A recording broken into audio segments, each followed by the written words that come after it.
Good morning बच्चों। आवाज आ रही है? ऑडियो क्लियर है?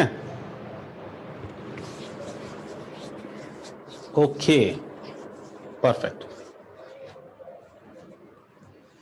All clear, good. चलो अब हमें क्या कंफर्मेशनल आइसोमेरिज्म की तरफ जाना है। आई एम गुड बेटा, थैंक यू।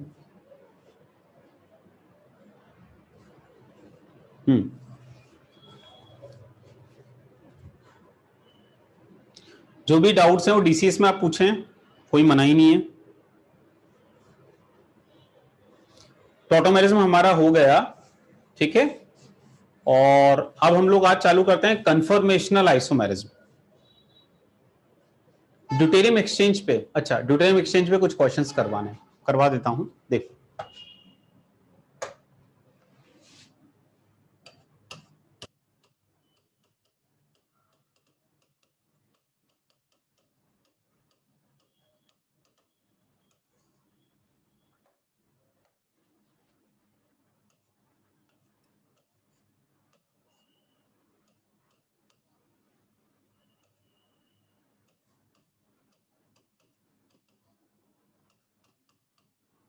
इसको समझ लो बेटा, फिर कंफर्मेशन चालू करते हैं।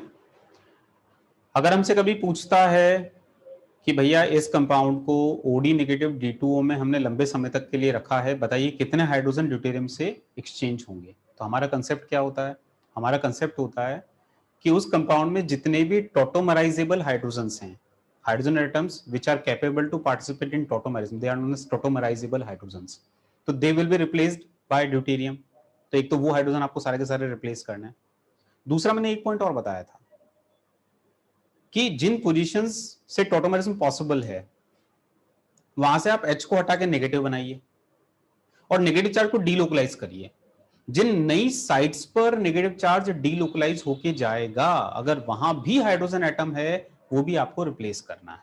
ठीक है, तो ये दो बातें अगर तुम्हें पता है तो ये क्वेश्चंस हो जाएंगे। तो देखिए इसमें कौन कौन से हाइड्रोजन एटम्स हैं जो टॉटोमरिज्म में पार्टिसिपेट कर सकते हैं। तो मुझे लगता है ये वाले आपको पता ही है और ये वाले, तो ये चार हाइड्रोजन तो टॉटोमरिज्म में ही पार्टिसिपेट करेंगे, तो इनको तो हमें ड्यूटेरियम से एक्सचेंज करना ही चाहिए। इसके बाद मैंने एक और बात क्या बोली कि जिन पोजीशंस के हाइड्रोजन टॉटोमरिज्म में पार्टिसिपेट कर रहे हैं वहां पर आप H+ को हटा के नेगेटिव बनाओ। तो एक टाइप का ये, एक टाइप का ये, तो दो नेगेटिव बन रहे हैं, दो टाइप के नेगेटिव। एक टाइप का नेगेटिव ये बन रहा है और एक टाइप का नेगेटिव ये बन रहा है। फिर इन नेगेटिव को डीलोकलाइज कराओ, RS बनाते हैं। O पे नेगेटिव आया तो वहां कोई हाइड्रोजन थोड़ा है। यहां पर आप देखो, जब इसको आप डीलोकलाइज करोगे तो एक रेजोनेटिंग स्ट्रक्चर ये वाली बनेगी, और आप ध्यान से चेक करिए यहां पर हाइड्रोजन हमें दिख रहा है। इसका मतलब जिस नई साइट पर नेगेटिव आया, अगर उस साइट पर हाइड्रोजन है, उस हाइड्रोजन को भी आपको रिप्लेस करना है। तो भैया जब ये वाला हाइड्रोजन पार्टिसिपेट करेगा तो नेगेटिव इस साइट पर आ रहा है, तो इसका अगर कोई हाइड्रोजन है वो भी ड्यूटेरियम से एक्सचेंज करना पड़ेगा, तो ड्यूटेरियम यहां भी आएगा। क्या ये बात समझ में आ गई सभी को? अब क्लियर हो गया सभी को? एक क्वेश्चन दूं, करोगे? Now is it clear? ठीक है, अब एक क्वेश्चन तुम्हें दे रहा हूं, इसको नोट कर लो पहले फटाफट, जल्दी से नोट करो इसको।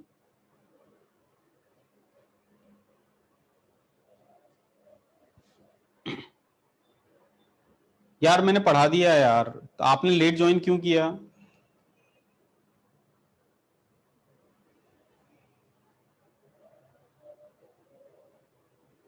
मैंने अभी ये बताया कि जब भी ड्यूटेरियम एक्सचेंज के क्वेश्चंस हैं तो जो भी हाइड्रोजन टॉटोमरिज्म में पार्टिसिपेट कर सकते हैं उनको तो आपको रिप्लेस करना ही है। तो दो हाइड्रोजन ये और दो हाइड्रोजन ये चारों तो टॉटोमरिज्म में ही पार्टिसिपेट करेंगे, तो ये तो ड्यूटेरियम से एक्सचेंज होंगे ही। बट उसके बाद एक एडिशनल बात आपको और क्या करनी होती है कि जिन भी साइट्स के हाइड्रोजन को टॉटोमरिज्म में पार्टिसिपेट करवा रहे हो उन साइट्स पे आप H हटा के नेगेटिव बनाओ।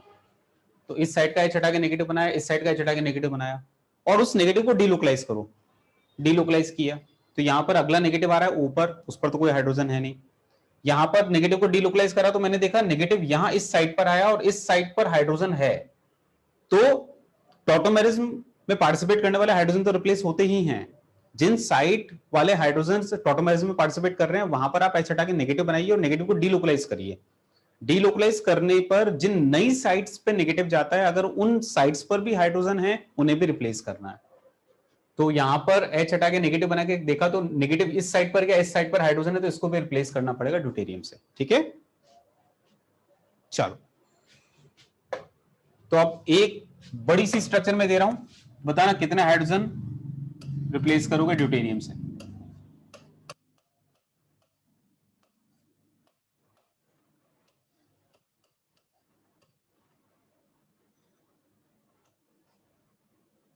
बताना जरा। ओडी नेगेटिव D2O, कितने हाइड्रोजन रिप्लेस होंगे इसमें? अरे यार अब फिर से रिपीट कर दो सर, ये क्या बात हुई यार यश। फिर 10 मिनट बाद कोई आएगा बोले सर रिपीट कर दो, अब जब रिकॉर्डेड लेक्चर आएगा तब देखना, ठीक है? ये बात नहीं होती है यार। 10:28 हो रहा है, 8 मिनट हो चुके हैं, और आपको मेरी आदत पता है, मैं बिल्कुल टाइम पर लेक्चर स्टार्ट करना पसंद करता हूं।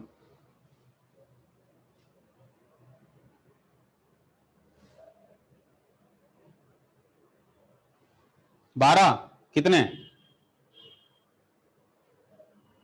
8। देखो रूटीन टॉटोमेरिज्म में कौन कौन पार्टिसिपेट करेंगे? रूटीन टॉटोमेरिज्म में तो भैया पॉजिटिव का पड़ोसी, इस पॉजिटिव का यहां, लेकिन नहीं sp2 है तो उस हिसाब से तो नहीं, इसका पड़ोसी ये रहा। हाँ तो ये वाला हाइड्रोजन, ये वाले, ये टॉटोमेरिज्म में पार्टिसिपेट करेंगे करेंगे करेंगे। तो रूटीन टॉटोमेरिज्म में जो मुझे लग रहा है ये 3, और यहां प्लस sp2 वाला नहीं, यहां, अरे ये दोनों।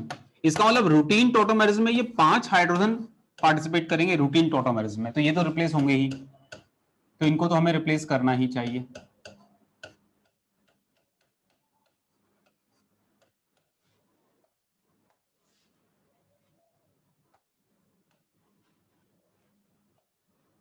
कौन कौन से बेटा? 1 2 3, ड्यूटेरियम ड्यूटेरियम ड्यूटेरियम और ड्यूटेरियम ड्यूटेरियम, तो ये 5 तो टॉटोमराइजेबल हाइड्रोजन ही हैं। अब एक काम करते हैं, यहां पर नेगेटिव बना के चेक करते हैं, जो टॉटोमेरिज्म में पार्टिसिपेट कर सकने वाले थे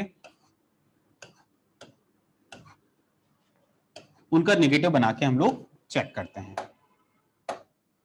करें चेक, तो क्या नेगेटिव बनेगा देखें।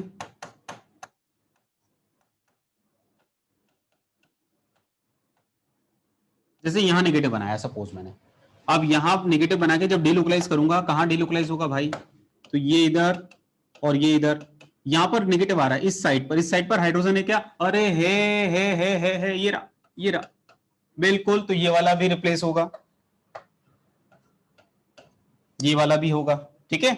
उसके अलावा फिर नेगेटिव ऊपर जा रहा तो मतलब ही नहीं है। अच्छा इसके बाद में अगला देखते हैं और क्या हो सकता है।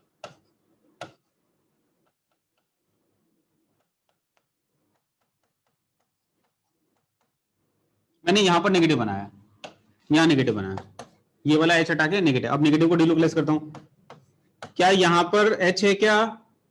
अरे है, ये रहा, ये रहा, ये रहा एच, ये इधर भी जा सकता है, क्या यहां पर है? हाँ है, बिल्कुल है। अच्छा जब नेगेटिव यहां पर आएगा फिर नेगेटिव कहां जाएगा? यहां पर जब नेगेटिव आएगा फिर और घुमाओ, ये इधर, यहां इधर, यहां नेगेटिव, तो यहां पर तो एच है नहीं, फिर ये इधर, क्या यहां पर एच है? हाँ है, ये इधर, क्या यहां एच है? हाँ है। इसका मतलब ये 3 हाइड्रोजन और आप ऐड करिए, तो इनकी जगह भी डी को ऐड करिए इन साइड्स पर, ठीक है। ये वाला जो जनाब हाइड्रोजन है ये नहीं होगा क्योंकि इस साइड पर नेगेटिव नहीं आता। तो कितने हो गए? 1 2 3 4 5 6 7 8 9, 9 हाइड्रोजन एटम्स हैं ऐसे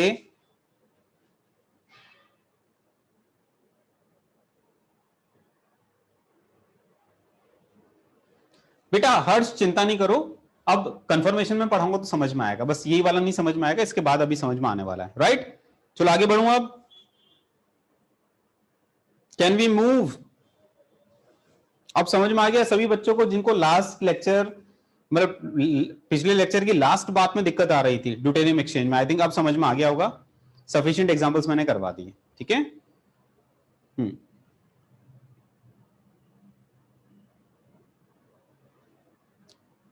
कोई बात नहीं बेटा, स्क्रीनशॉट ले लेना लास्ट में और उसको नोट कर लेना।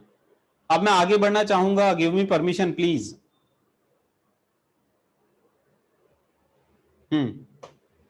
चलिए अब हम लोग मूव करेंगे कन्फर्मेशनल आइसोमेरिज्म की तरफ। स्टीरियो में हम लोग एंट्री ले रहे हैं। हा, स्टीरियो, स्टीरियो आते ही मजा आता है मुझे।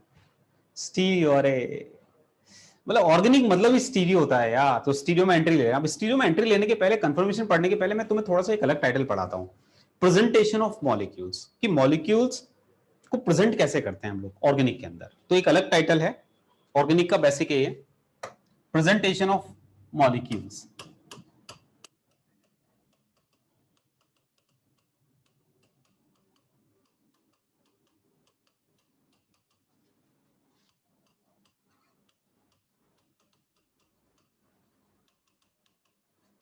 देखो जैसे मीथेन, अब मीथेन को आप लोगों ने कई बार ऐसे देखा होगा, ऐसा, इस तरह का प्रेजेंटेशन। और पता है कई बार जो बच्चे ये देख लेते हैं वो ये समझते हैं कि अरे हमें तो ऑर्गेनिक आ गई, अरे हमें तो पता नहीं क्या आ गया। अरे कुछ नहीं, ये क्या है, ये वेज डैश फॉर्मूला है मीथेन का।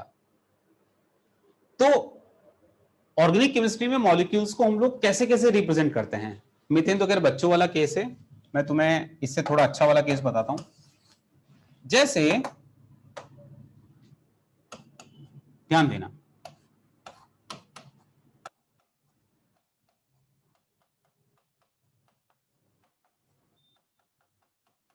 ये क्या, इथेन।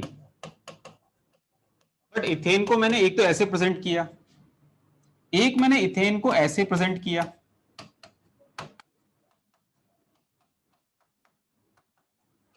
और एक मैंने इथेन को ऐसे प्रेजेंट किया।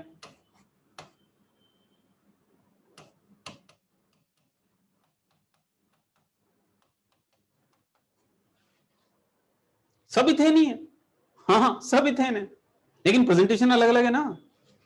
ये जो है ना, ये वाला प्रेजेंटेशन जहां पर तुम्हें डार्क डॉटेड नजर आता है, जो जनरली तुम देखते हो, और ये देखने के बाद तो ऐसा समझते हो कि हमें ऑर्गेनिक आ गया, पता नहीं क्या आ गया, पता नहीं क्या कर लिया हमने, क्या पढ़ लिया। इस प्रेजेंटेशन को बोलते हैं वेज डैश, वेज डैश। ये कहलाता है सॉहर्स, और ये कहलाता है न्यूमैन्स।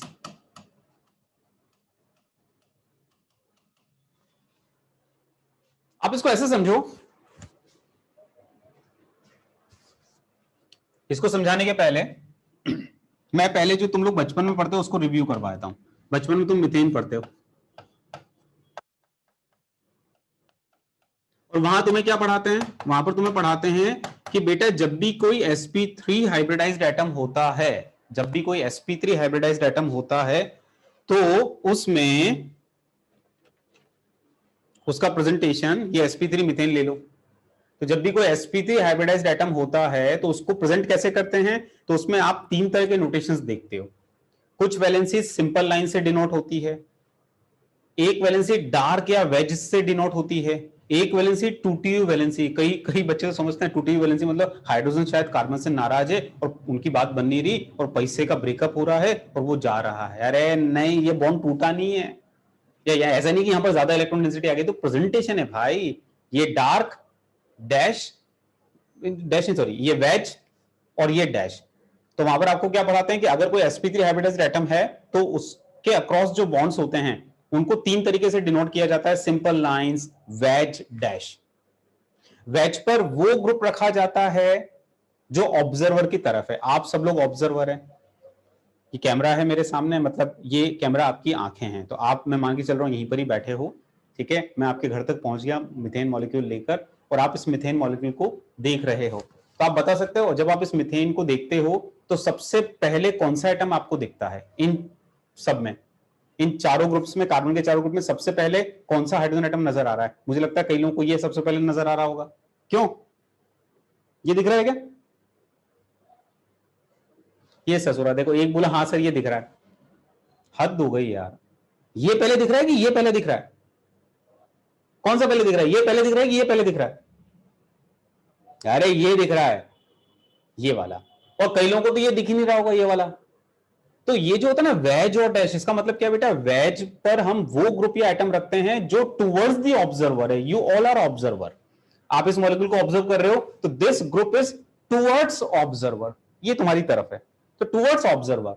तो ये जो वैलेंसी होगी ये डार्क होगी, and this is back from the observer. कई लोगों को तो दिखेगी नहीं, ठीक है। और ये जो दो वैलेंसीज हैं ये बोर्ड के प्लेन में है। ये जो स्क्रीन है, बोर्ड है, इसके प्लेन में, इस प्लेन के अलॉन्ग है।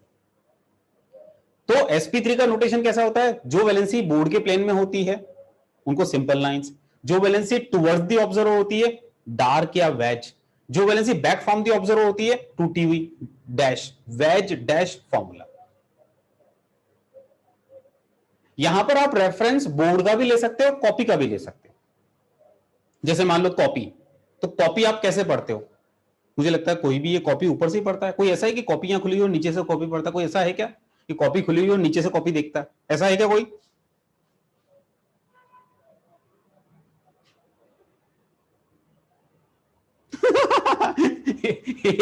एक बच्चा इतनी अच्छी बात लिख रहा है, सर आपने एच निकाला और यूं किया तो मुझे लगा एकदम आप मतलब मेरे पास ही आ गए। आप सोचो यार, टेक्नोलॉजी, ये कैमरे की मदद से बिल्कुल मैं लाइव आपके घर पे आपको पढ़ा रहा हूं, ठीक है। और एक साथ में कितने घरों पे हूं। चलो, हाँ मैं क्या बोला था यार? मैं बोल रहा था मैं कि कॉपी जब तुम पढ़ते हो, कॉपी खुली हुई, तो कॉपी को ऊपर से पढ़ोगे ना कि नीचे से देखोगे यार कॉपी को? ये बताओ, ठीक है। तो तुम लोग चाहो तो रेफरेंस कॉपी का प्लेन भी ले सकते हो, जैसे कॉपी। तो अगर मैं कहूं इनमें से कौन सी दो वैलेंसी कॉपी के प्लेन में, बताओ कौन सी दो वैलेंसी कॉपी के प्लेन में? सोचो। तो ये वाली, तू ससुरा कॉपी यूं पड़ेगा क्या? कॉपी तो यूं होगा ना, ऐसी ऐसे। तो ये देखो, ये दो वैलेंसी कॉपी के प्लेन में है। आप ऊपर से पढ़ रहे हो कॉपी को, तो ये वैलेंसी टुवर्ड्स दी ऑब्जर्वर हो गई ना, या कॉपी के प्लेन के ऊपर हो गई। तो कई बार अपन उसको टुवर्ड्स दी ऑब्जर्वर भी बोलते हैं, कई बार अपन बोलते हैं प्लेन के ऊपर, मतलब कॉपी के प्लेन के ऊपर।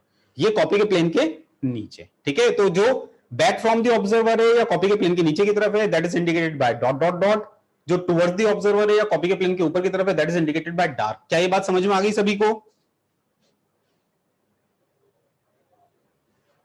चलो बढ़िया, समझ में आई, गुड, ठीक है। तो मैं यहां लिख देता हूं sp3 का प्रेजेंटेशन कैसा होता है बेटा? ये जो सिंपल लाइंस होती हैं, ये जो सिंपल लाइंस होती हैं, ये इन प्लेन, वो प्लेन तुम्हारा कॉपी का हो बोर्ड का हो नहीं फर्क पड़ता, ठीक है। ये होता है टुवर्ड्स दी ऑब्जर्वर,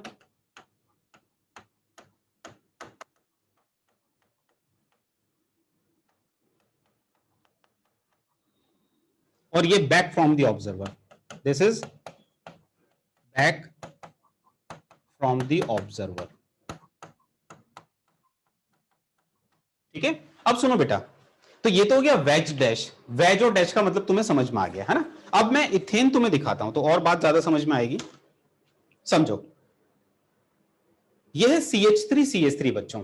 तो जैसा मैं आपको बता रहा था कि हम लोग ऑर्गेनिक केमिस्ट्री में जो मॉलिक्यूल्स होते हैं उनको एक से ज्यादा तरीके से रिप्रेजेंट करते हैं, कर सकते हैं। उसमें एक आता है वेज डैश। तो अब आपने अभी मिथेन का देखा था, इथेन का वेज डैश देखो। देखो इथेन का जब वेज डैश देख रहे हो तो आप समझो कि आप यहां पर हो और मॉलिक्यूल यहां पर है। तो जब आप देखोगे इथेन को, तो ये भी sp3 एटम है, ये भी sp3 एटम है, दोनों sp3 एटम है। इस sp3 की ये वाली वैलेंसी टुवर्ड्स द ऑब्जर्वर, इस sp3 की ये वाली वैलेंसी टुवर्ड्स द ऑब्जर्वर। तो इथेन की ये दोनों जो वैलेंसीज है, they are towards the observer, indicated by dark. तो ये दोनों डार्क वाली वैलेंसी हो गई। ये दोनों indicated by dotted, back from the observer. और ये जो पूरी वैलेंसी, ये जो है, ये बोर्ड के प्लेन में या कॉपी के प्लेन में होगा, तो they are indicated by simple lines. तो देखो वही हुआ है, this is indicated by simple lines, ये टुवर्ड्स द ऑब्जर्वर डार्क, ये back from the observer dotted. तो क्या वेज डैश सबको समझ में आ गया? वेज डैश सबको समझ में आ गया पक्का? चलो मैं चेक करता हूं, चमकाना चमकाना, अभी मैं देखता हूं तुम्हारे चमका कि नहीं चमका। ये तो मैं चमकाऊंगा फिर तुम्हें, अभी देखता हूं तुम्हें चमका कि नहीं चमका। रुको चेक करने दो मुझे।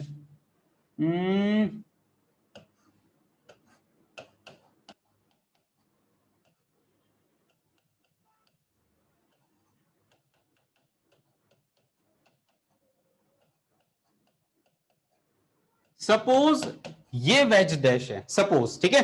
अब मैं इसका मॉडल बनाता हूं और फिर मैं तुमसे करवाता हूं, तुम लोग नहीं हो तो भी मैं तुमसे करवाऊंगा, चेक करूंगा। रुको, मैं एक काम करता हूं, मैं इन जनाब को रेड ले लूंगा, तो ये रेड, ठीक है। OH को अपन एक काम करते हैं, ब्लू ले लेंगे, ब्लू, ठीक है। और CH3 को अपन एक काम करते हैं, येलो ले लेंगे, येलो। और अपना हाइड्रोजन व्हाइट, व्हाइट है क्या, व्हाइट, व्हाइट, ठीक है। ये कलर, अब ये कलर मेरे पास में है, मैं लेके आता हूं।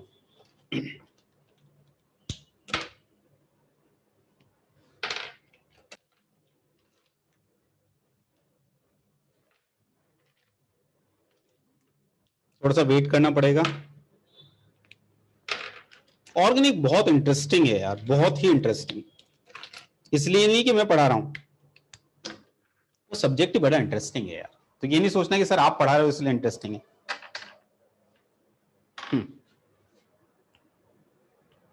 बहुत मजा आ रहा, अरे आएगा, क्या बात। ऑर्गेनिक को जीना सीखो यार, जिस भी सब्जेक्ट को तुम जीने लगोगे बस उसी में मजा आ जाएगा। तो सब्जेक्ट पढ़ते वक्त जीने लगा हूं। हाँ जी, अब मैं एक काम करता हूं, पहले तो रैंडम कुछ बना देता हूं, फिर तुमसे पूछता हूं तुम क्या करते हो, देखें। चलिए, आपको पता है कौन सा कलर कौन सा है, ठीक है। अब ये वाला मॉलिक्यूल का मॉडल बनना चाहिए। अभी रुको, मैंने ऐसा बनाया, एम आई राइट और रॉन्ग? क्या ये वो मॉलिक्यूल है जो बोर्ड पे दिख रहा है? तो तुम इसको सही करो, तुम जैसा बोलोगे। सबसे पहले इस येलो का क्या करूं? तुम लोग सब कह रहे हो ये येलो गलत है, बताओ ये येलो का क्या करना है?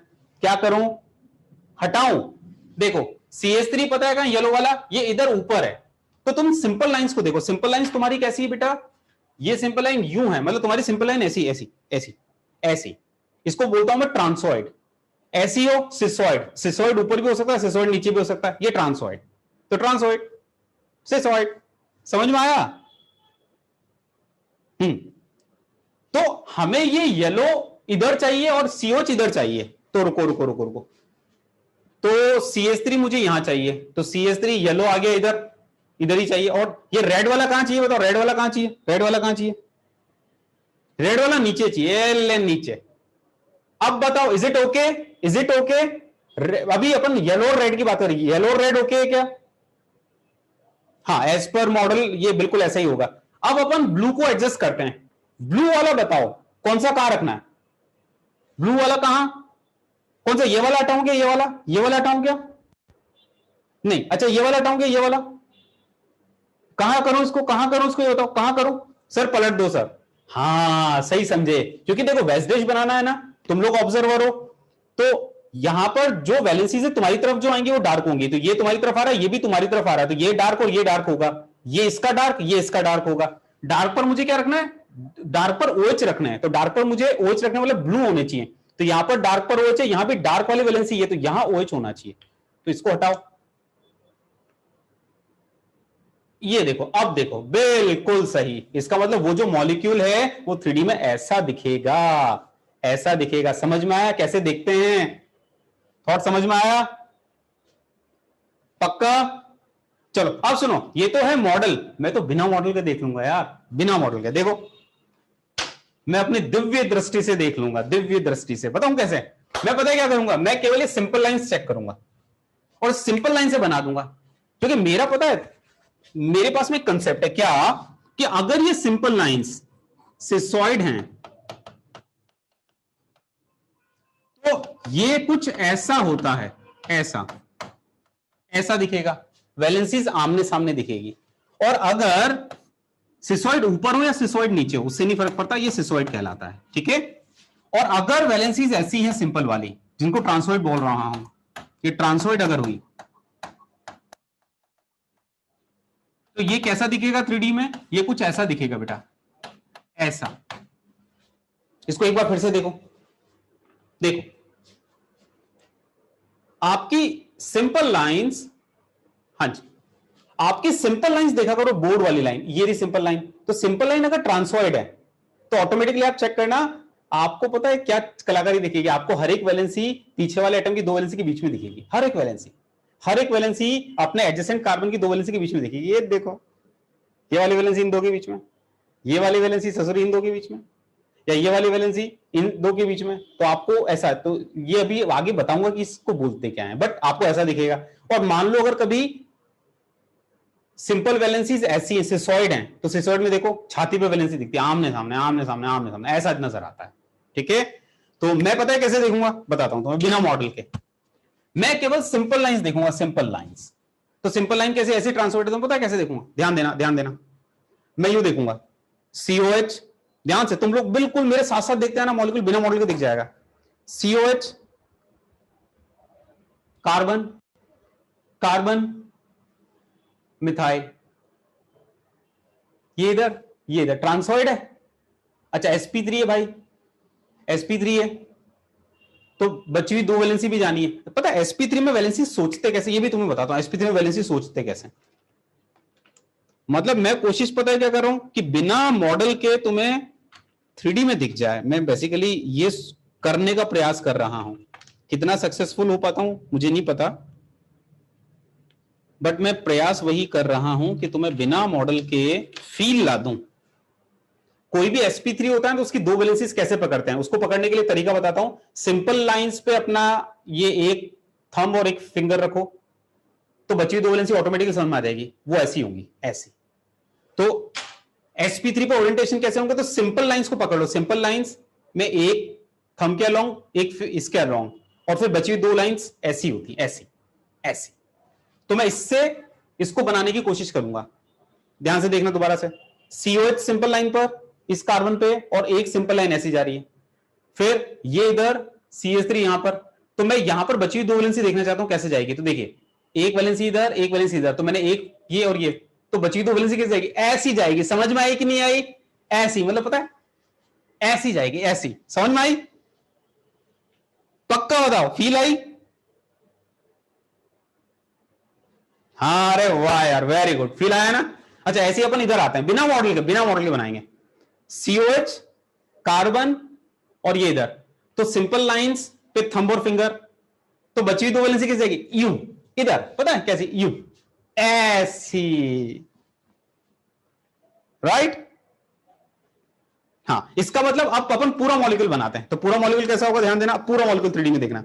COH connected with carbon, connected with carbon, connected with CH3, ये दो वैलेंसी यूं, तो बची हुई दो वैलेंसी ऐसी, ऐसी। ये वाली वैलेंसी टुवर्ड्स द ऑब्जर्वर, ये बैक फ्रॉम द ऑब्जर्वर, तो यहां लगाऊंगा मैं OH और यहां लगाऊंगा H। अच्छा, ऐसे ही COH और H, ये यूं, तो ये यूं जाएगा, ऐसा। आप इधर हो तो ये टुवर्ड्स द ऑब्जर्वर, ये बैक फ्रॉम द ऑब्जर्वर, तो यहां पर OH, यहां पर H, तो OH, OH, CH3, COH, ठीक है, और H और H। समझ में आया कि नहीं आया?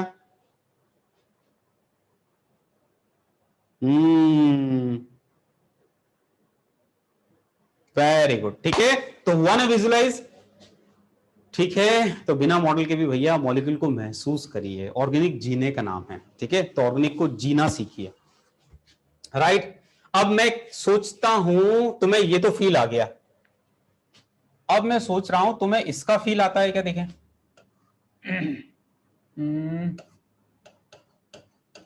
COH, OH,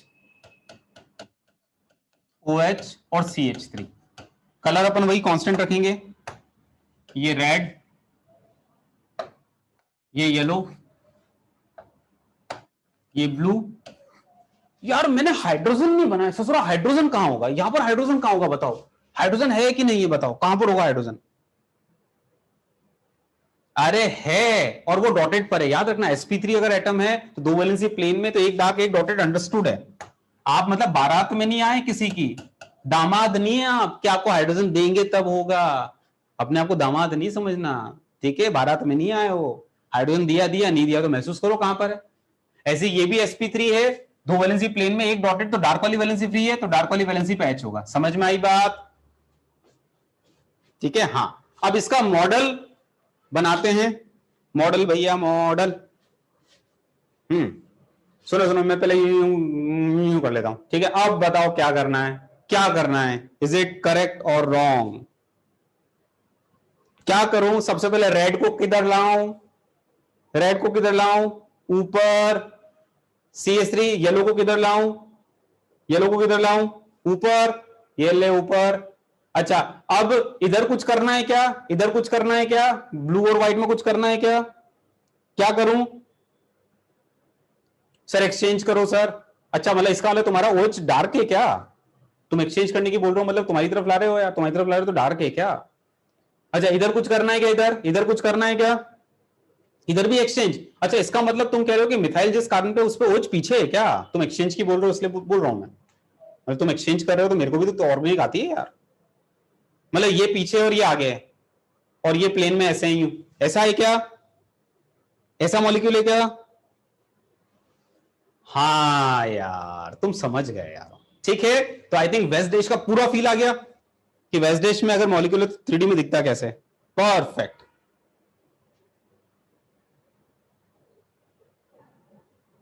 अरे नहीं नहीं, कोई एनिमेशन नहीं। अरे ससुर, मैं तो बिना एनिमेशन के मॉलिक्यूल को देख लेता हूं, ठीक है। और वही तुम्हें सिखा रहा हूं, हमें कोई टेक्नोलॉजी की जरूरत थोड़ा है, हमारी आंखें ही दिव्य दृष्टि है, ठीक है। चलो आगे बढ़ते हैं। तो हमें कोई एनिमेशन की जरूरत नहीं है क्योंकि हम मन की आंखों से उसको देख लेते हैं। चलो भैया, अभी इस पे बात करते हैं। तो इथेन पे वापस बात हमारी चलेगी। तो मैंने तुम्हें वेस्ट देश का पूरा फील ला दिया। अब मैं सोहर्स और न्यूमैन्स की बात करूंगा, सोहर्स और न्यूमैन्स की बात करूंगा। तो बिल्कुल धीरे धीरे हम लोग आगे बढ़ेंगे क्योंकि ये ऑर्गेनिक के बेसिक्स हैं। ये अगर जो समझ में आ गया ना तो जीवन में सत्य पहचान में आ जाएगा। हाँ जी, तो भैया अब सुनो, वेज डैश का पूरा फील आया, अब सोहर्स और न्यूमैन्स का फील लेते हैं। तो सबसे पहले तुम एक काम करो, गहरी लंबी सांस लो मेरे कहने पे, जहां भी हो गहरी लंबी सांस, लंग्स पूरी कैपेसिटी के साथ फैलें और फिर धीरे धीरे धीरे धीरे जितना लंबा छोड़ सकते हो छोड़ो, मन शांत हो जाएगा। हो गया क्या कि अभी सांस छोड़ रहे हो? सर अभी छोड़ रहे, रुको सर अभी छोड़, ससुरा तो टाइप भी कर रहा है, सांस भी छोड़ रहा है, टाइप भी कर रहा है। चलो चलो चलो, बस बस बस, ज्यादा नहीं।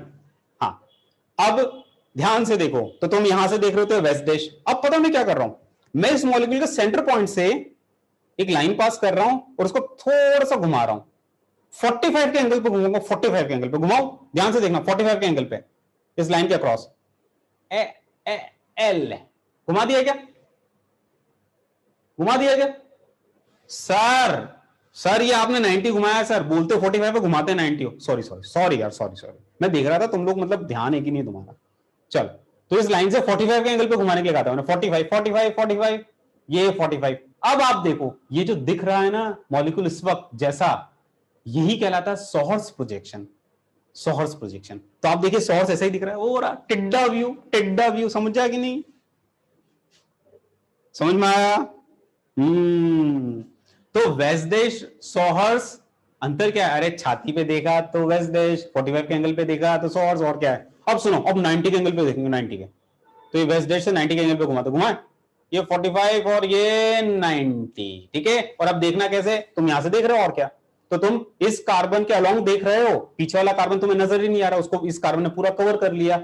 ये जो देखना होता है ये ऐसा, यहां से किसी एटम, पीछे वाले एटम को सामने वाले एटम से कवर करके उसके अलोंग हम देखते हैं, बॉन्ड के अलोंग हम देखते हैं, इसे हम बोलते हैं न्यूमैन्स प्रोजेक्शन। तो जिसके अलोंग देखते हो वो ये है, और जो दिख नहीं रहा है वो बिग सर्कल होता है। तो इसके अलोंग तुम देख रहे हो, इसके अलोंग तुम देख रहे हो, और जो नहीं दिख रहा है वो बिग सर्कल है, ठीक है। तो अब ध्यान से देखो, ये देखो इसके अलोंग, तो ध्यान देना, इसके अलोंग देख रहे हो तो वो रेड वाला कार्बन, इस पे एच एच एच, और पीछे वाला कार्बन ये रहा, बिग सर्कल ये रहा, इस पे भी तो हाइड्रोजन है, 1 2 और 3, क्या दिख गया, समझ में आई बात?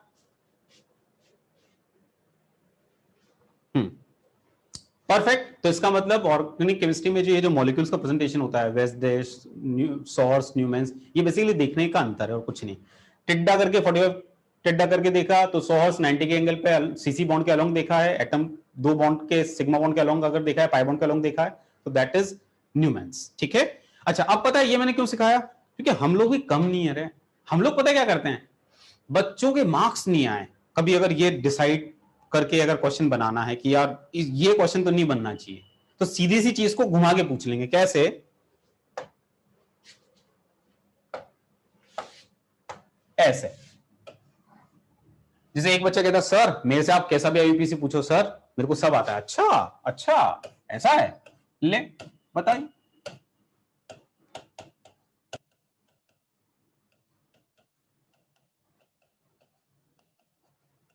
ये ले, बोले इसका आईयूपीएसी बता, चल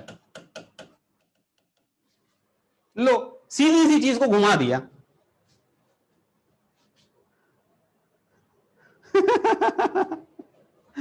ठीक है, मतलब पता है क्या, तुम्हें मॉलिक्यूल को न्यूमेंस में दिया और अब आईयूपीएसी पूछा। डरना नहीं, डरना बिल्कुल नहीं, सॉल्व तो हो जाएगा। क्या करो, इसको सिंपल स्ट्रक्चर में कन्वर्ट कर लेते हैं। इसके अलावा हमने देखा है, तो देखो कैसे कैसे पता करते हैं। इसके अलावा देखा है हमने, तो इस कार्बन को लिखते हैं, ये येलो वाला कार्बन। अब इस येलो वाले कार्बन से कौन कौन कनेक्टेड है बेटा? H, Cl, COH। तो जो जो ये कनेक्टेड उनको बनाते हैं, एक तो COH कनेक्टेड है, एक H कनेक्टेड है, और एक Cl कनेक्टेड है।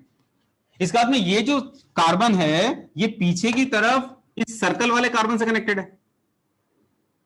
ये रेड वाला कार्बन, तो ये पीछे रेड वाला कार्बन।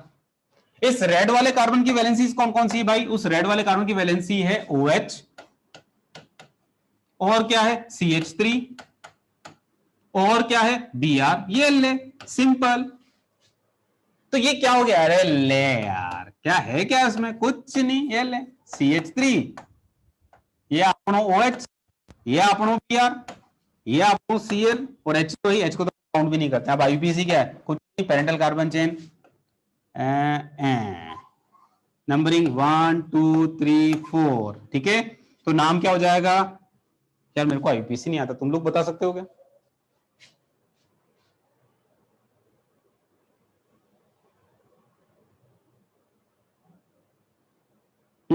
बता सकते हो, नाम बता सकते हो IUPAC? 3 bromo 2 chloro 2 hydroxy, 3 bromo 2 chloro 2 hydroxy, नहीं 3 हाइड्रोक्सी आएगा ना बच्चा, Br जहां वहीं पर ही तो है।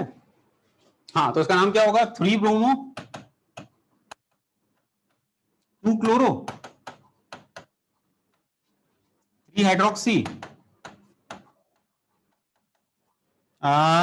Butanoic acid. 4 कार्बन है ना, तो ब्यूटेनोइक एसिड। तो डरना नहीं बच्चों, चाहे कुछ भी हो जाए। अगर मेरे स्टूडेंट हो तो डरना बिल्कुल नहीं, बस मुस्कुराना। अच्छा, हमें टफ, हमें बच्चा समझाए क्या? ठीक है, तो डरना बिल्कुल नहीं, डरना मना है। चलो देखिए तुम लोग, मैं कुछ कुछ अलग पूछता हूं तुमसे यार, कुछ अलग पूछता हूं। अभी ये सब नोट बाद में करना, अभी बस एंजॉय करो, जीवन एंजॉय करो ऑर्गेनिक का। नोट वोट तो बाद में कर लेना। जैसे ये x, ये y,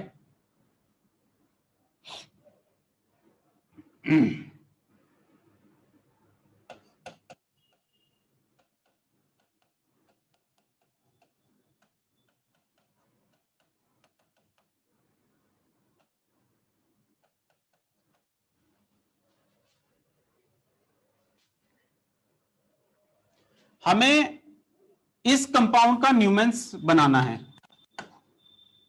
इस कंपाउंड को न्यूमेंस बनाना है, और किसके अलोंग बनाना है? इस बॉन्ड के अलोंग, सपोज, ठीक है। तो x और y की क्या वैल्यूज में रखूं, ये मैं पूछने वाला हूं। और यहां पर है H, CH3,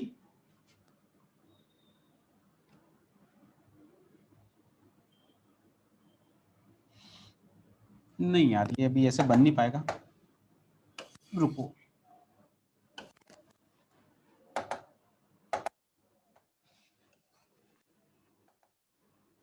चलो तुम तो ऐसे ही बता दो मुझे, यहां CH3 और यहां पर मैं XY की जगह कुछ और रख देता हूं।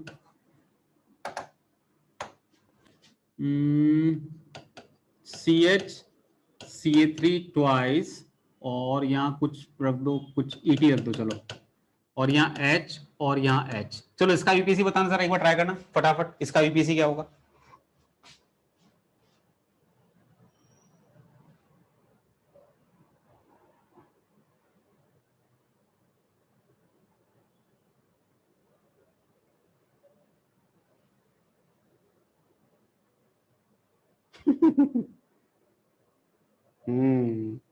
चलो ट्राई करो, ट्राई करो।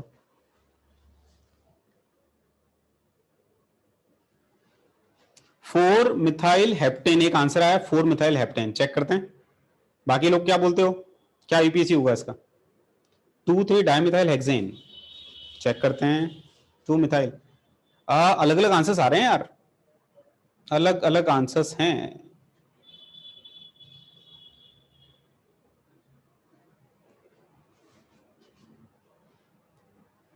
देखो हमेशा पता है जिसके अलोंग देख रहे हो वहां से शुरुआत किया करो बेटा, डरना नहीं, जहां से जिसके अलोंग देख रहे हो वहां से शुरुआत करो। तो ये येलो, तो येलो वाला कार्बन, इस पे जो 3 वैलेंसीज फ्रंट में दिख रही है उसको लिख लो। क्या क्या दिख रही है बेटा? एक दिख रही है CH3 आइसोप्रोपाइल ग्रुप दिख रहा है, और क्या दिख रहा है? एक H दिख रहा है, एक CH3 दिख रहा है। अच्छा इसके बाद में क्या, ये पीछे वाला कार्बन रेड वाला, तो ये रेड वाला कार्बन, इस पर क्या क्या दिख रहा है? 2 H दिख रहे हैं और एक इथाइल दिख रहा है, तो 2 H दिख रहे हैं और एक इथाइल दिख रहा है क्या? ET मतलब CH2 CH3 दिख रहा है, दैट्स इट। बस अब इसको सिंपल लाइंस की फॉर्म में कन्वर्ट कर लो ना यारों। तो ये देखो आइसोप्रोपाइल हो गया, ये येलो वाला कार्बन हो गया तुम्हारा, ये येलो वाला कार्बन, ठीक है। इस पर क्या है? CH3, और फिर क्या है भाई? फिर ये रेड वाला CH2 ET,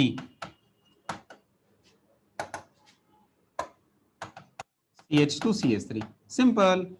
अब देखो ना यार आईपीसी क्या होगा इसका, तो पेरेंटल कार्बन चेन बनाओ, parental carbon chain longest carbon chain बनाते हैं। 1 2 3 4 5 6 कार्बन की बन रही है, चाहे ऐसे ले लो चाहे ऐसे ले लो। नंबरिंग 1 2 3 4 पर सब्स्टिट्यूशन, 1 2 पर सब्स्टिट्यूशन, तो यहां से नंबरिंग करेंगे तो ये आ जाएगा 2,3 डायमिथाइल हेक्सेन, 2,3 डायमिथाइल हेक्सेन। क्या बात सबको समझ में आई, फील आया? वेरी गुड, ठीक है बच्चों। चलो तो अब तुम लोग कॉपी करना चालू करो, इनको फटाफट कॉपी कर लो, करो कॉपी जल्दी से।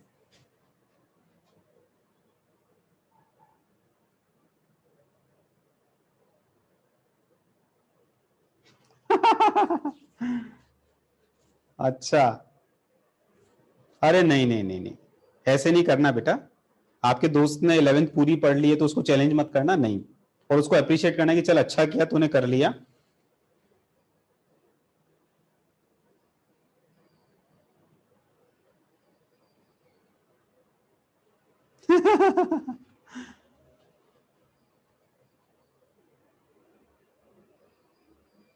स्क्रीनशॉट मॉडल दिखाऊं? वाह चलो रुको, अभी मॉडल से देख लेना पहले। ये कॉपी किया क्या? ये कॉपी किया।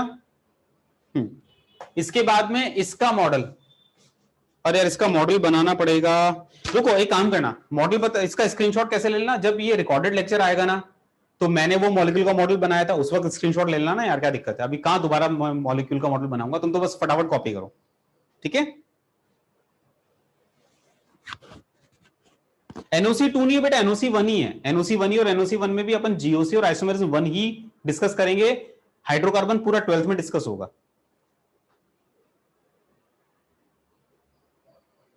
चलिए नेक्स्ट, कॉपी करिए जल्दी। अब मैं, हाँ 45 के एंगल पे घुमाते हैं 100 हॉर्स में।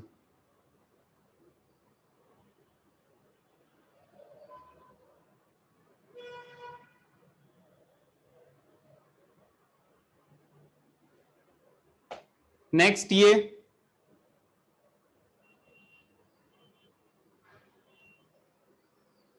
चलो आगे बढ़ूं, कैन वी मूव बेटा, राइट। अब मैं स्टार्ट कर रहा हूं कन्फर्मेशनल आइसोमेरिज्म, ठीक है। तो now we will start conformational isomerism.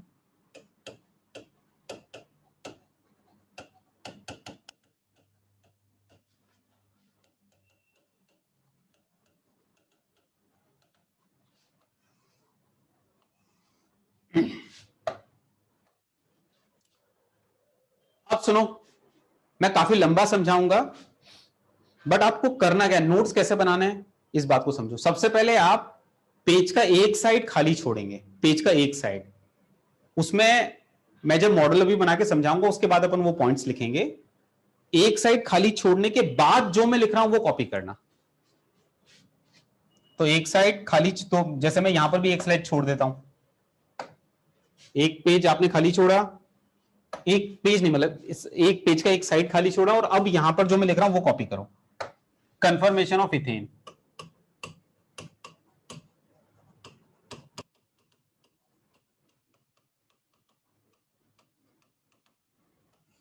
और एक्लिप्स्ड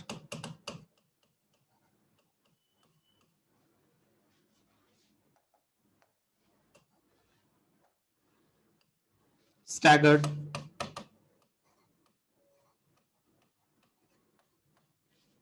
जैसा मैं लिख रहा हूं बस लिखते जाओ।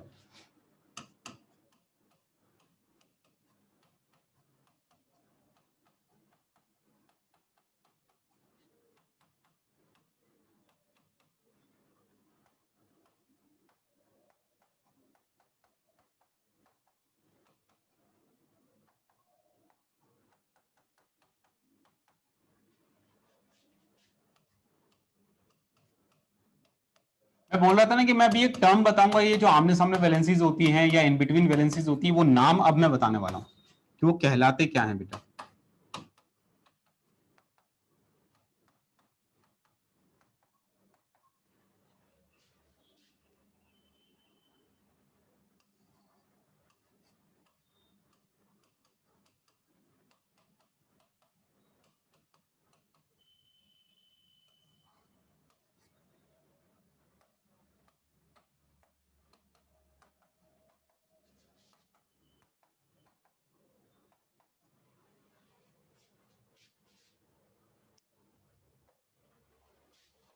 एक सेकंड अभी बना लेना, मैं स्लाइड दिखा दूंगा, चिंता नहीं।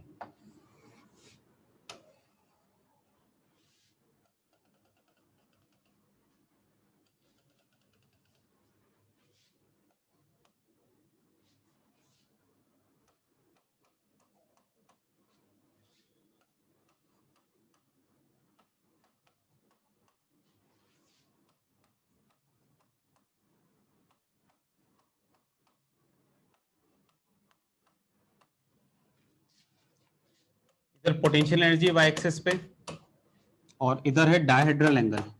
अभी ये सब चीजें समझाऊंगा मैं।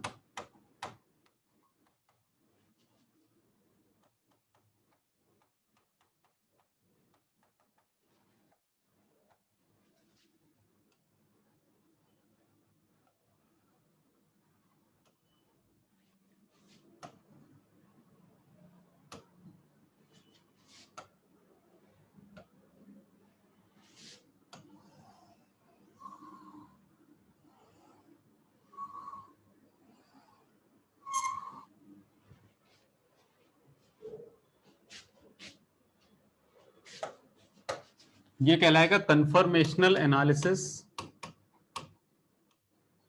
Conformational analysis of ethane.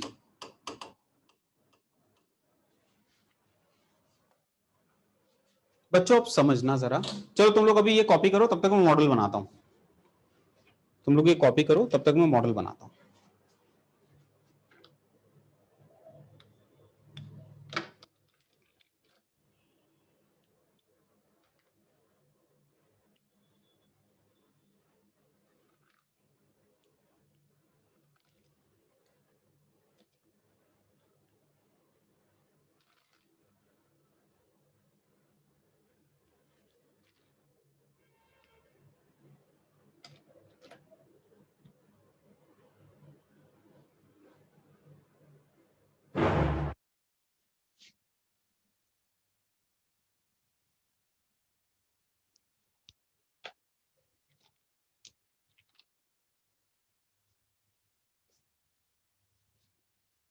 वो ब्लैंक पेज पे क्या लिखना बताऊंगा अभी।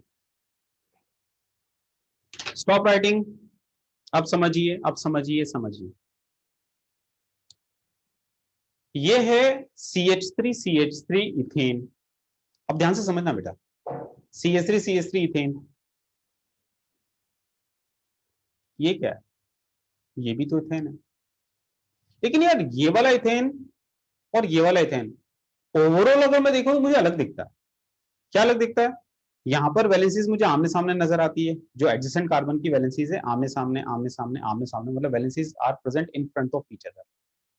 अगर ये वाला इथेन देखता हूं तो मुझे ये वाले इथेन में हर एक एटम की वैलेंसी एडजेसेंट एटम की दो वैलेंसी के बीच में दिखती है, इन दो के बीच में ये कोई सी वैलेंसी, जैसे ये वाली देखनी है तुम्हें, तो ये जहां पर कनेक्टेड उससे एडजेसेंट ये रहा, इसकी ये दो वैलेंसी के बीच में तुम्हें दिख रहा है ये वाला, या ये वाला बॉन्ड इन दो के बीच में दिखता है, या ये वाला बॉन्ड इन दो के बीच में दिखता है।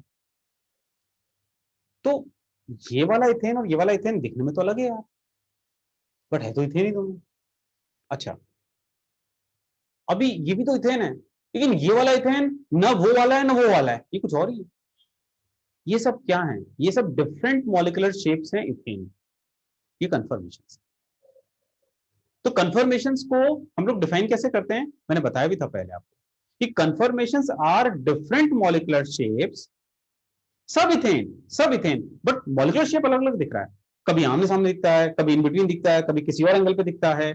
तो conformations are different molecular shapes of a molecule which are interconvertible at room temperature by just bond rotation। देखो ऐसा दिख रहा है इथेन, अगर रूम टेम्परेचर पे ये सिंगल बॉन्ड घूम रहा है, ठीक है, तो बॉन्ड घूम रहा है, बॉन्ड रोटेट होगा, बॉन्ड रोटेट हुआ, ये भी इथेन लेकिन different molecular shape, different molecular shape, different molecular shape, different molecular shape. ये देखिए, ये देखिए, ये देखिए। इसका मतलब अगर मैं एंगल वाइज बात करूं, जैसे किसी ने बोला कि सर ये 0 डिग्री एंगल में मानता हूं, ठीक, तो अब देखो 60 पर अलग दिखता है, किसी का मूड है सर 60 नहीं सर, सर 55 सर। अब डेफिनेटली 55 वाला जो शेप है वो ना 0 वाला है ना 60 वाला, 55 वाला यूनिक शेप है। किसी का मन है सर 55 नहीं सर मेरा 50 सर, किसी का 50 नहीं सर मेरा 50.5 सर, 50.5 ए ले चल, सर मेरा 10 डिग्री सर मेरा 11 डिग्री, सर मेरा 11.5, सर मेरा 11.55, सर मेरा 11.75। Infinite conformations are possible. समझ में आई बात? समझ में आई बात? इसका मतलब अगर ऐसे बनाने बैठ गए ससुर है तो मॉलिक्यूलर शेप तो बहुत सारे बन सकते हैं यार, पॉइंट फ्रैक्शंस में भी अलग अलग शेप्स आएंगे। इसीलिए हम लोग पता है क्या करते हैं, हम लोग हमेशा दो चीजों में इंटरेस्टेड रहते हैं, क्या कि एक तो कंफर्मेशन जिसमें आमने सामने बॉन्ड्स हो, और एक कंफर्मेशन जिसमें इन बिटवीन बॉन्ड्स हो। बाकी जितने भी बीच के हैं, किसी का 10 डिग्री, किसी का 10.5 डिग्री, किसी का 11.25, किसी का 11.5, उन सबको हम लोग एक नाम देते हैं स्क्यू। तो अब तीन नाम बोल रहा हूं मैं, we are interested in this one. जब भी आपको आमने सामने वैलेंसीज नजर आए, इस कंफर्मेशन को कहा जाता है एक्लिप्स्ड। क्या बोला जाता है? एक्लिप्स्ड। तो जब भी आपको कंफर्मेशन में आमने सामने वैलेंसीज नजर आए, एडजेसेंट एटम्स की valencies in front of each other, it is known as एक्लिप्स्ड।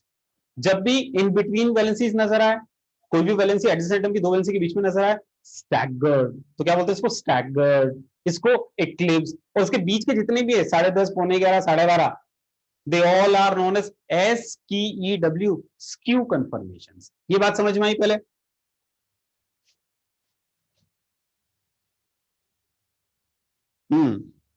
Right, ठीक है। तो इसका मतलब हमने अभी तक देखा कंफर्मेशंस को डिफाइन कैसे करेंगे। Conformations are different molecular shapes which are interconvertible at room temperature by bond rotation. तो ये आपको खाली पेज पे लिखना है। तो नोट्स भी आप साथ साथ बनाते जाइए, खाली पेज पर आइए और लिखिएगा। फर्स्ट पॉइंट, कंफर्मेशंस लिखते जाओ। Conformations are different molecular shapes, different molecular shapes of a molecule which are interconvertible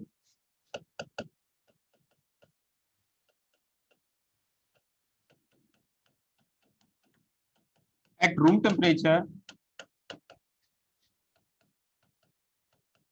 by bond rotation।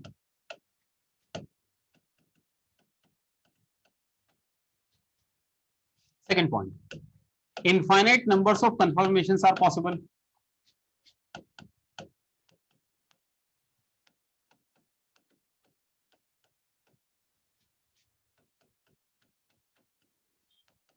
सही बात है यार, किसी भी एंगल से घुमा तो क्या है उसमें, ठीक है।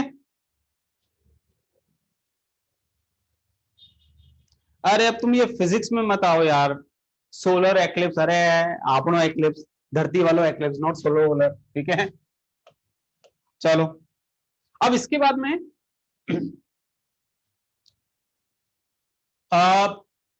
कंफर्मेशनल एनालिसिस क्या होता है।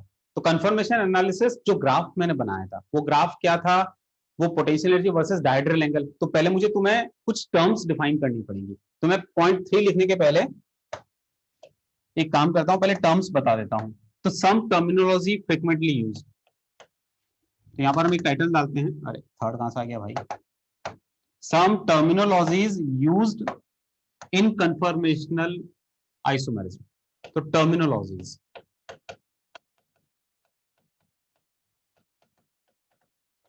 जो जनरली हम लोग यूज करेंगे, तो इसमें सबसे पहले मैंने टर्म यूज की थी एक्लिप्स। एक्लिप्स क्या बताया था ना, एक्लिप्स किसको कहोगे, तो एक्लिप्स में जो बॉन्ड्स होंगे एडजेसेंट कार्बन के, वो एक दूसरे के आमने सामने होंगे। तो लिखिए एक्लिप्स के बारे में, मैं ओरली बोल देता हूं, लिखो एक्लिप्स के बारे में, पहले ये बना लो ऐसा, और फिर लिखो यहां पर या तो ऐसा या फिर ऐसा भी हो सकता है, मतलब आमने सामने कुल मिला के। तो bonds of adjacent atoms are present in front of each other.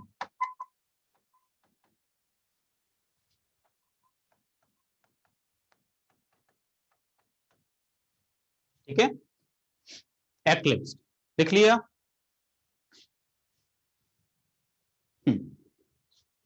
इसके बाद में अगला लिखो स्टैगर्ड, उस पेज पे है ना, अगली टर्म है स्टैगर्ड।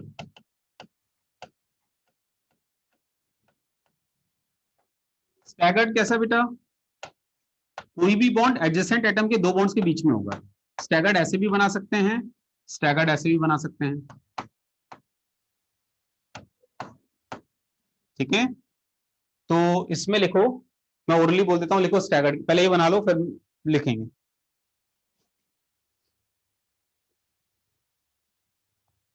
बना लिया, लिखो bonds of any atom, bonds of any atom present in between two bonds of adjacent atom, bonds of any atom present in between two bonds of adjacent atom।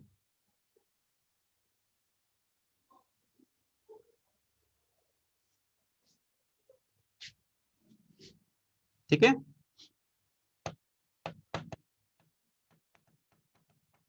इसके बाद में एक बड़ी इंपॉर्टेंट बात, stability. Staggered is more stable then eclipse.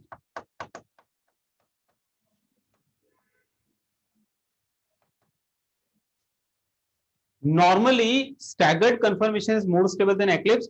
अभी मैं बच्चों वाला बात बोल रहा हूं, बच्चों वाली बात है, एग्जैक्ट रीजनिंग ये नहीं है।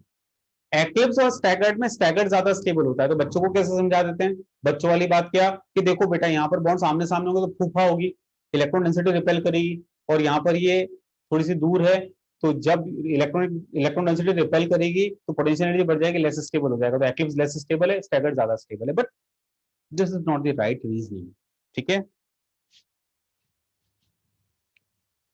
तो अभी तो बस आप लिखो स्टेबिलिटी, स्टैगर्ड एक्लिप्स से ज्यादा स्टेबल होता है, क्यों एक्चुअल रीजनिंग में भी बताऊंगा। What is right reasoning. Sir मैं तो यही सोच रहा था कि वो फूफा होगी, यहाँ पर इलेक्ट्रॉन्स के रिपल्शन होंगे। अभी मैं बताऊंगा यार तुम्हें, अलग अलग केस में अलग अलग रीजनिंग है, बट स्टैगर्ड एक्लिप्स से ज्यादा स्टेबल है, ठीक है, बताऊंगा क्यों, आगे बताऊंगा। इसके बाद में आता है डायहेड्रल एंगल, एक टर्म आती है डायहेड्रल एंगल। तो अगला है डायहेड्रल एंगल टर्मिनोलॉजी।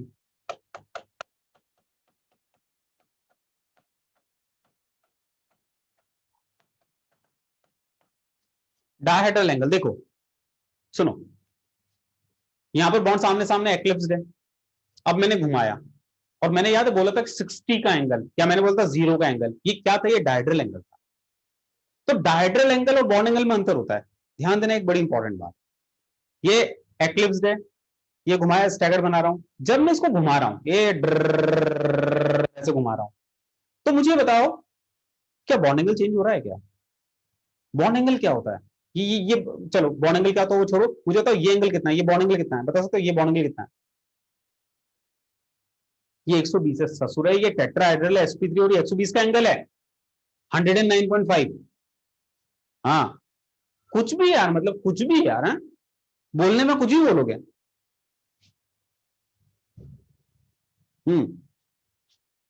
तो ये जो है ना, ये बॉन्ड एंगल है बेटा, जिसको 109.5 आप बोल रहे हो। तो बॉन्ड एंगल क्या? Bond angle is the angle between two bonds present on same atom. वही एटम पे दो बॉन्ड्स के बीच का एंगल, वही एटम। तो angle between two bonds present on same atom is known as a bond angle.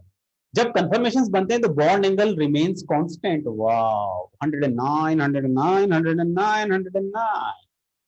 तो during conformational changes bond angle remains constant.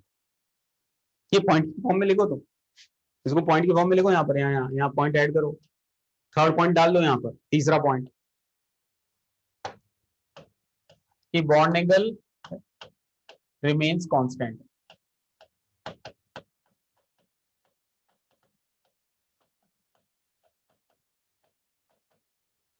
ठीक है। अब डायहेड्रल एंगल क्या होता है समझो, चेंज पता है क्या हो रहा है डायहेड्रल एंगल? तो डायहेड्रल एंगल पता है क्या है एक्चुअली? डायहेड्रल एंगल को कैसे डिफाइन करते हैं? एच सी सी ये एक प्लेन, दूसरा एच सी सी ये एक प्लेन, इन दो प्लेन के बीच का एंगल है। एच सी सी प्लेन के बीच का एंगल इस वक्त 0। तो ये ऐसा मानो एक प्लेन ये रहा, एक प्लेन रहा, तो इस वक्त दोनों प्लेन के बीच में 0 का एंगल है। अब ये घुमा रहे हो, ये 60, तो एच सी सी प्लेन के बीच का एंगल है डायहेड्रल एंगल। बट इसको बजाय ऐसे बोलने के और कैसे बोल सकते हैं, और कैसे बोल देते हैं? तो ऐसे बोल देते हैं भाई चेंज क्या हो रहा है, इन दोनों के बीच का एंगल चेंज हो रहा है, ये। तो क्या बोल देते हैं? Dihedral angle is the angle between two bonds present on adjacent atoms. Angle between two bonds present on adjacent atoms, that is a dihedral angle. ठीक है, तो ऐसा बोल देते हैं। बात समझ में आई? तो डायहेड्रल एंगल लिखो, एंगल बिटवीन, बोलने में क्या बोल देते हैं? Angle between two bonds present on adjacent atoms during conformational changes dihedral angle changes not bond angle. तो ये आप लिख लेना इसमें एक और line, during conformational changes dihedral angle changes.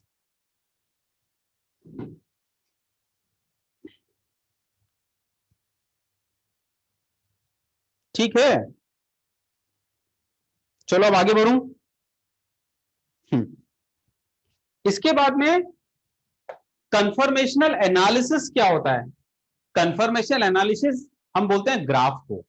It is the graph between potential energy at Y axis and dihedral angle at X axis which shows potential energy of different conformations। अलग अलग एंगल पे जो confirmations बन रहे हैं उनकी potential energy का जो ग्राफ है that is known as conformational analysis. तो conformation analysis is basically the potential energy graph जो है वो है। ठीक है। अच्छा, अब इथेन का कंफर्मेशन अपन बात करते हैं। देखिए इथेन का कंफर्मेशन, तो कंफर्मेशन इथेन के कैसे बनाएंगे भैया? वो घूम घूम के घूम घूम के घूम घूम के, और क्या, तो बॉन्ड्स को रोटेट करूंगा और कुछ नहीं करूंगा। तो मैं एक काम कर रहा हूं, स्टार्ट कर रहा हूं एक्लिप्स से सपोज। तो ध्यान देना ध्यान देना ध्यान देना, ये 0 डिग्री का डायहेड्रल एंगल है और एक्लिप्स्ड है। ठीक है, अब मैं घुमा रहा हूं 60 स्टैगर्ड। तो मुझे बताओ एक्लिप्स स्टैगर्ड में ज्यादा स्टेबल कौन होता है? एक्लिप्स स्टैगर्ड में ज्यादा स्टेबल कौन होता है बताओ? स्टैगर्ड। कई बच्चे इसको कैसे याद करते हैं, सर स्टेबिलिटी में ऐसा आता है, स्टैगर्ड में भी ऐसा आता है, ऐसे मैच कर जाता है सर, इसलिए स्टैगर्ड ज्यादा स्टेबल है। एक्लिप्स स्टैगर्ड में स्टैगर्ड ज्यादा स्टेबल होता क्यों है? इसको अगर एक्सप्लेन करना है तो इसको एक्सप्लेन एमओटी थ्योरी से मैं करूंगा। एमओटी थ्योरी बड़ी खतरनाक थ्योरी, नाम ही खतरनाक है एमओटी। आप स्पीड में, तेज आवाज में सड़क पे बोल ही नहीं सकते, डांट पड़ जाएगी, मार पड़ सकती है। स्पीड में बोलना ही नहीं। आराम से बोलना, MOT।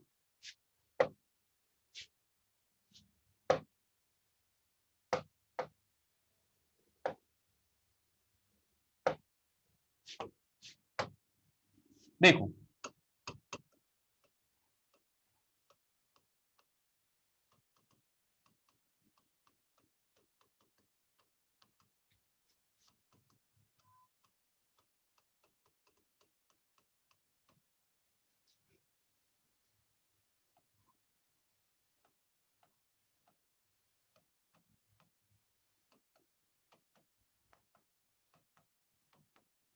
ये आपका स्टैगर्ड है, राइट।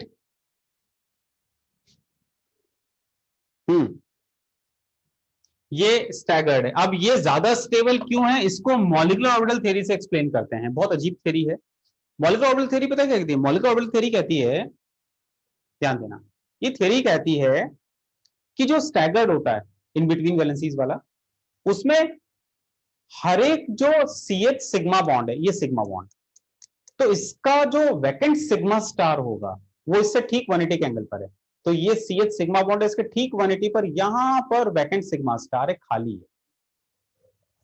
और ये लूमो है, lowest occupied molecular orbital, LUMO. तो इस CH बॉन्ड जो जिसमें 2 इलेक्ट्रॉन्स हैं, इसका वैकेंट सिग्मा स्टार यहां पर है, और ये जो वैकेंट सिग्मा स्टार है लूमो है, ये इस CH बॉन्ड के सामने आ रहा है। तो यहां की इलेक्ट्रॉन डेंसिटी यहां पर डीलोकलाइज होगी, इन दोनों ऑर्बिटल में लेटरल ओवरलैप होगा। तो मॉलिक्यूलर ऑर्बिटल थ्योरी कहती है कि स्टैगर्ड में एक्स्ट्रा बॉन्डिंग होती है, इसका होमो एडजेसेंट के लूमो के साथ, जगह जगह बॉन्डिंग दिखेगी आपको। इसकी इलेक्ट्रॉन डेंसिटी इसका जो यहां पर लूमो होगा उसके साथ, ये वाला यहां, ये वाला यहां। तो स्टैगर्ड में होमोलूमो इंटरेक्शंस होंगे, सिग्मा जो इलेक्ट्रॉन डेंसिटी है वो एडजेसेंट एटम के वैकेंट सिग्मा स्टार होगा जो उसके पैरेलल ऑर्बिटल होगा, उसके साथ लेटरल ओवरलैप करेगी। तो वो ऑर्बिटल में यहां पर बना रहा हूं। तो ये जो है वो यहां पर इसका जो लूमो होगा वो ये रहा, ये vacant sigma star, this is vacant sigma star. और ये जो है ये इलेक्ट्रॉन डेंसिटी वाला है भैया। तो इन दोनों में इंटरेक्शन होगा ऐसा। तो इस इंटरेक्शन की वजह से स्टैगर्ड ज्यादा स्टेबल होता है। अब समझो समझो समझो, कंफर्मेशन में होता है क्या? कंफर्मेशन में एक स्टैगर्ड दूसरे स्टैगर्ड में कन्वर्ट होता है, तो एक स्टैगर्ड दूसरे स्टैगर्ड में कन्वर्ट होता है। लेकिन जब एक स्टैगर्ड दूसरे स्टैगर्ड में कन्वर्ट होगा, ध्यान देना, एक स्टैगर्ड जब दूसरे स्टैगर्ड में कन्वर्ट होगा तो बीच में एक्लिप्स बनेगा, उसके बाद दूसरा स्टैगर्ड बनेगा। ध्यान सुनना मैं बोल क्या रहा हूं। कंफर्मेशन में ये एक स्टैगर्ड है, रूम टेम्परेचर पे दूसरे स्टैगर्ड में कन्वर्ट होगा, लेकिन जब एक स्टैगर्ड दूसरे स्टैगर्ड में कन्वर्ट होगा तो बीच में आप देखिए एक्लिप्स बन रहा है, उसके थ्रू ही दूसरा स्टैगर्ड बनना है। तो पहले ये स्टैगर्ड था, होमोलूमो इंटरेक्शंस थे। अब होगा क्या, पहले ये होमोलूमो interactions टूटेंगे,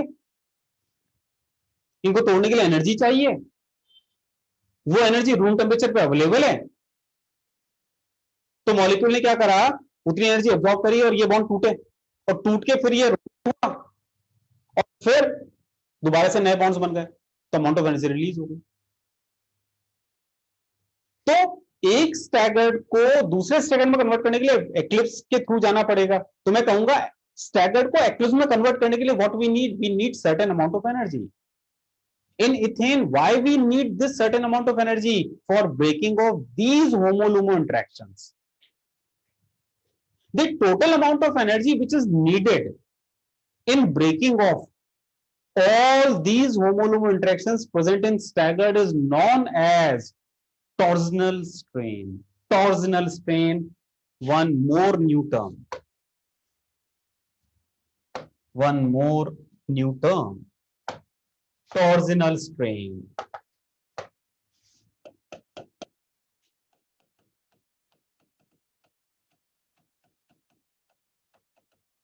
What is torsional strain? It is the amount of energy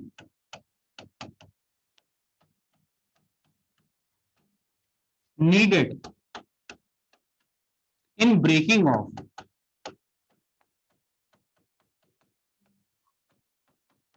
homo-lumo interactions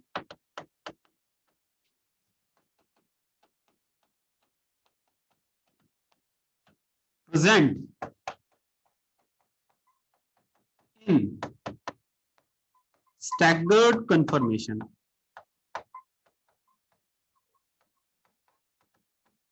known as torsional strain.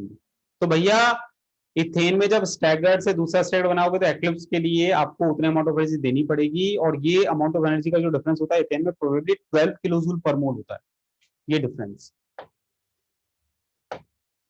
इसका मतलब स्टैगर्ड से जब एक्लिप्स बनेगा तो भैया 12 किलोजूल पर मोल एनर्जी एब्जॉर्ब होगी।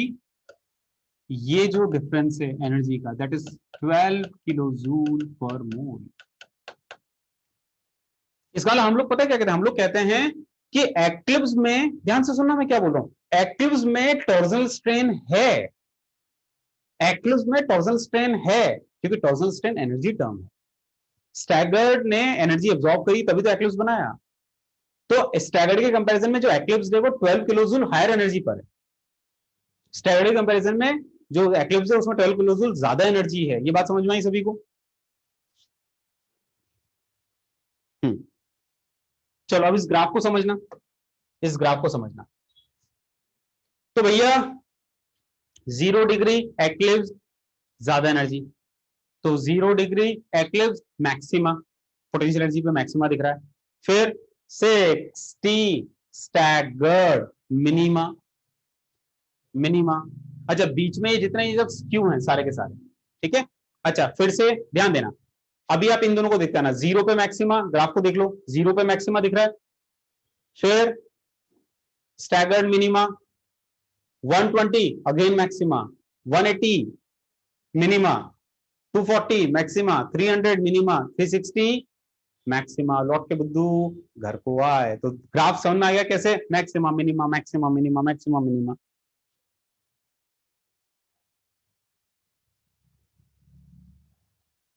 राइट, चमका। चलो भैया अब ये बना लो यारों, बनाओ जरा फटाफट नोट्स बनाओ।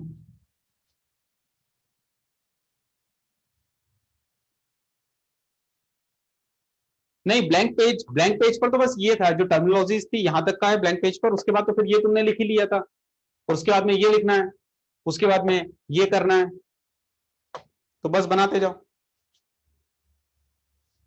कहां तक छाप लिया? स्क्यू की भी डेफिनेशन, अच्छा स्क्यू की भी डेफिनेशन, ठीक है भैया स्क्यू की डेफिनेशन भी इधर ही लेते हैं फिर। एक बच्चा कह रहा है सर स्क्यू की डेफिनेशन बोल दी, लिखवा दो यार। चल तो यहां लिख, टर्मिनोलॉजी में लिख स्क्यू, लिखो all confirmations other than eclipsed, other than eclipsed and staggered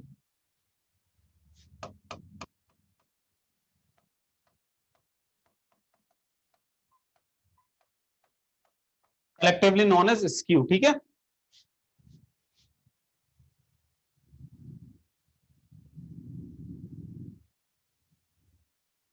अरे यार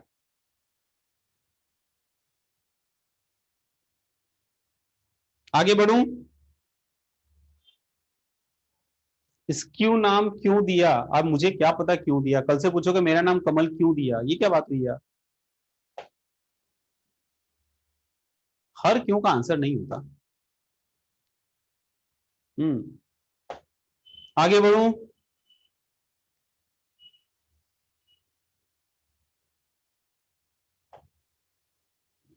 चलो अब डायग्राम लो भैया, डायग्राम जल्दी बनाओ जल्दी बनाओ जल्दी बनाओ।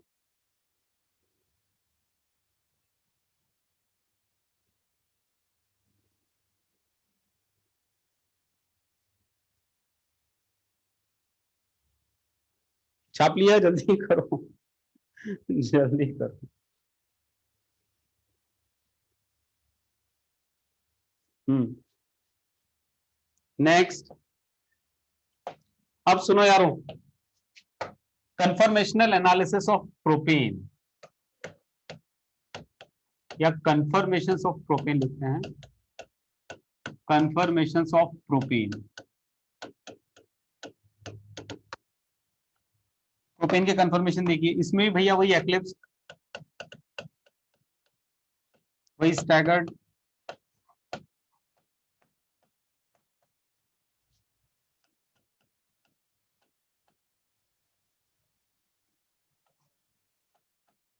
बनाते जाओ।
बनाइए, फिर समझाता हूं।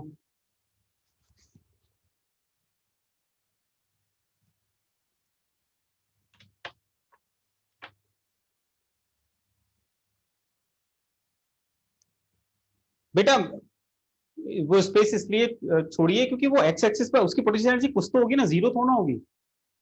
स्टैगर्ड की भी कुछ सर्टेन अमाउंट ऑफ एनर्जी तो होगी ना, पोटेंशियल एनर्जी, तो जीरो थोड़ा करनी, इसको जीरो लेवल पे मत लेना, ठीक है। इसीलिए वो स्पेस एक्स एक्सिस से थोड़ा ऊपर बनाया। अब सुनो सुनो सुनो सुनो, एक इंटरेस्टिंग बात सुनो, अभी छापो नहीं, ये आपनो इथेन, अब ध्यान देना ध्यान देना, आपनो इथेन के बीच में जो दोनों हाइड्रोजन है इनके बीच की डिस्टेंस नाप लेते हैं। ये आ रही है बेटा 5 सेंटीमीटर। कितनी दिख रही है तुम्हें? देखो पढ़ो जरा, कितनी? 5 ही होगी। चल 10 सेंटीमीटर, चल चल 10 सेंटीमीटर, ठीक है, 10, 10.5 ले लिया, ठीक। तो इन दोनों हाइड्रोजन के बीच की डिस्टेंस 10 सेंटीमीटर नाप लिया अपन ने। अब सुनो, अब मैं प्रोपेन बना रहा हूं, तो प्रोपेन में क्या एच की जगह सी है, तो ये देखो देखो देखो देखो देखो, एच की जगह सी लगाया।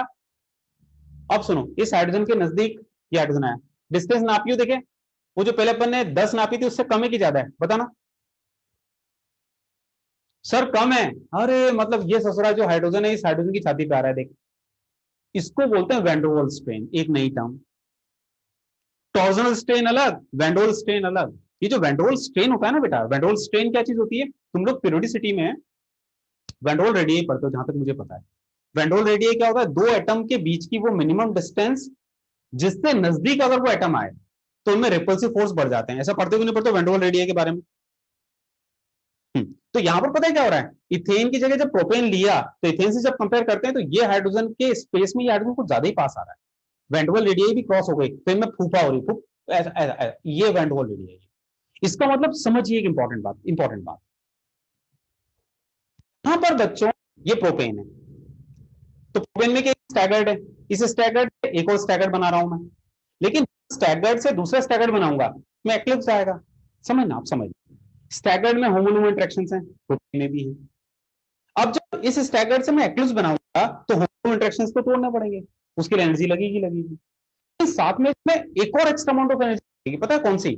जब ये स्टैगर्ड एक्लिप्स बनेगा तो ध्यान दीजिए इस एक्लिप्स में फूफा होगी दोनों हाइड्रोजन के बीच में, ये वाले वैंडरवाल स्ट्रेन भी है। मतलब इस स्टैगर्ड को जब एक्लिप्स में कन्वर्ट करोगे तो टॉर्जनल स्ट्रेन वाली एनर्जी को देनी पड़ेगी, साथ में आपको ये जो रिपल्शन चल रहा है, वैंडरवाल रिपल्शन, वैंडरवाल रेडियस जो क्रॉस होती है, जो रिपल्शन है, इसको भी ओवरकम करने के लिए जबरदस्ती इसको ऐसे कन्वर्ट करना पड़ेगा, इसको ओवरकम करने के लिए भी तुम्हें एनर्जी देनी पड़ेगी।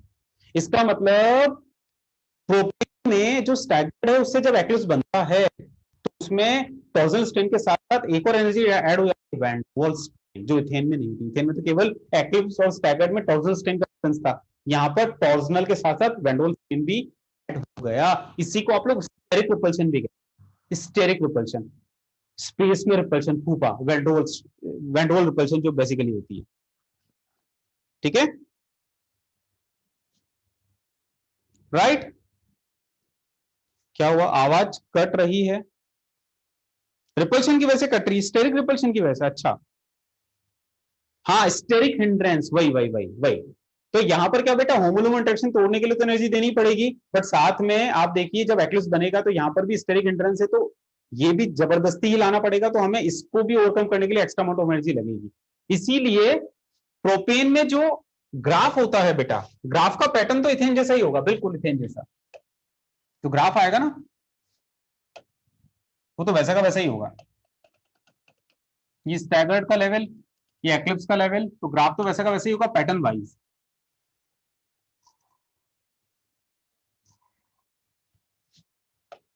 जीरो, 60,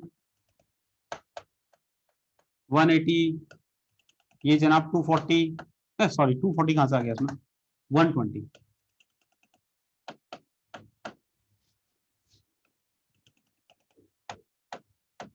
240, 300, 360, ये dihedral angle,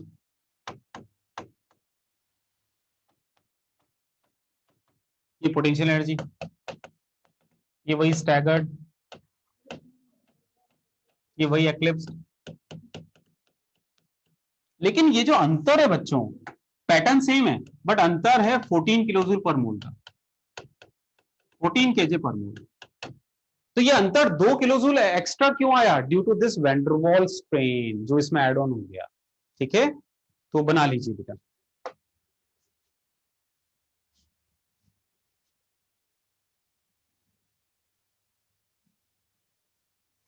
van der Waals strain भी लिखना है यार, क्या लिखोगे, मतलब महसूस हो गया ना, दैट्स इट, और क्या। स्टेरिक रिपल्शन या वैन डर वाल्स स्ट्रेन, हाँ।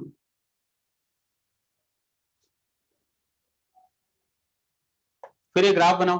ये पैटर्न एक बार मैं इसमें दिखा देता हूं तुम्हें, तो तुम्हें और अच्छा समझ में आ जाएगा।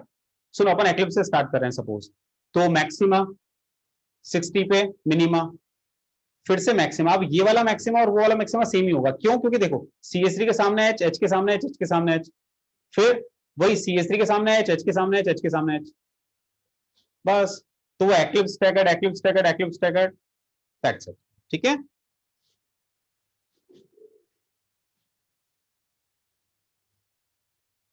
चलो अब स्लाइड्स बता दूं क्या?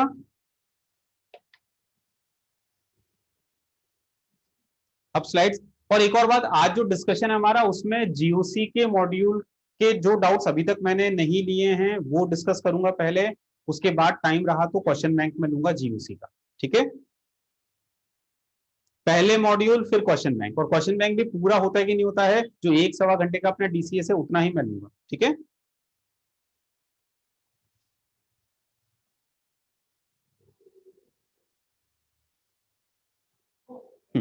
चलो। और आज इवनिंग में टाइम